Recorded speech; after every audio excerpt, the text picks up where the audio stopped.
घेऊन शिजार ताजा ताजा दादा ताजा ताजा चिकना चिकना म्हावरा माझा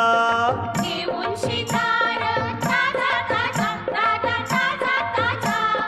चिकना चिकना म्हावरा माझा घेऊन शिजार ताजा ताजा दादा ताजा ताजा चिकना चिकना म्हावरा माझा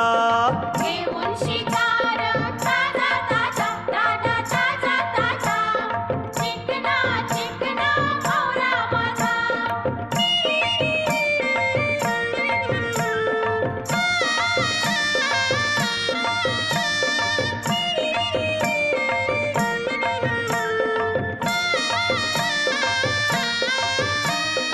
विश्वास ठेवर सांगतय नक्की या